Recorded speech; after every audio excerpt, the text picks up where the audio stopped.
രാവിലെ എന്താ കഴിച്ച? ചായ കുടിച്ചോ? കടി എന്താ കഴിച്ച? പൊറോട്ടയോ? റോഡരികിലെ പോസ്റ്റുകളിലെല്ലാം കണ്ടിട്ടുണ്ടാവും മഴ, സലാമത്ത് വക കൽപ്പറ്റ, ഇടി, കാറ്റ്. വടിവെത്ത അക്ഷരങ്ങളിൽ ഇങ്ങനെയുള്ള എഴുത്ത് ഒത്തിരി കാലമായി കണ്ടു തുടങ്ങിയിട്ട്. സലാമത്തിൻ്റെ കൈയക്ഷരങ്ങൾക്കൊക്കെ ഇപ്പോൾ കുറച്ച് മാറ്റം വന്നു തുടങ്ങി. സലാമത്ത്, എന്നെ ഓർമ്മയുണ്ടോ?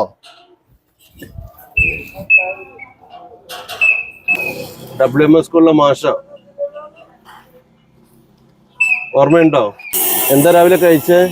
സലാമത്ത്, എന്താ രാവിലെ കഴിച്ചേ? ചായ വാങ്ങി തരട്ടെ?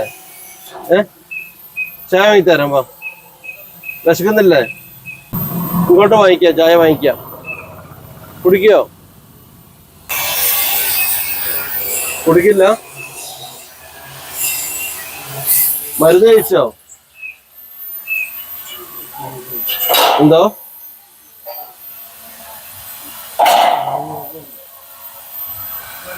ഞാൻ ഭക്ഷണം വാങ്ങാം ഇങ്ങോട്ട്. ഒരു ചായ. രാവിലെ എന്താ കഴിച്ചേ? വേണ്ട. രാവിലെ എന്താ കഴിച്ചേ? ചായ കുടിച്ചോ? കടി എന്താ കഴിച്ചേ? പൊറോട്ടയോ? നമുക്ക് ഇവിടുന്ന് കഴിക്കാം. എന്നാൽ ഇവിടുന്ന് മാറിയിരിക്കാം. അവിടെ അവർ പണിയെടുക്കണ്ട, ഇങ്ങോട്ട് മാറിയിരിക്കാം.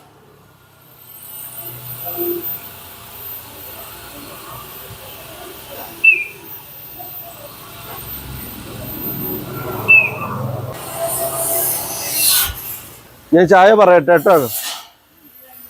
ചായ കുടിക്കാം. വേണ്ട. കൊറോണക്കാലത്ത് മീനങ്ങാടി സ്കൂൾ പരിസരത്തുള്ള രാഘവേട്ടൻ്റെ കടത്തിണ്ണയിൽ വെച്ചാണ് ഞാനും സലാമത്തും ഒത്തിരി നേരം സംസാരിച്ചത്.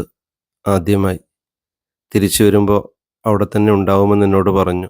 സാധനങ്ങളെല്ലാം വാങ്ങി വീട്ടിലേക്ക് വരുന്ന വഴി മീനങ്ങാടി സ്കൂൾ പരിസരത്ത് വഴിക്കണ്ണുമായി എന്നെ നോക്കിയിരിക്കുന്ന സലാമത്തിനെ ഞാൻ കണ്ടു. അന്നു തുടങ്ങിയതാണ് ഈ സൗഹൃദം. മീനങ്ങാടി ടൗണിൽ എവിടെ വെച്ച് കണ്ടാലും ഉന്തുവണ്ടി നിർത്തി എന്നോട് സംസാരിക്കും. രാവിലെ മരുന്ന് കഴിച്ചു എന്നൊക്കെ ഞാൻ ചോദിച്ചു. ഇപ്പോൾ സലാമത്തിന് ഒത്തിരി മാറ്റങ്ങളൊക്കെ വന്നിട്ടുണ്ട്.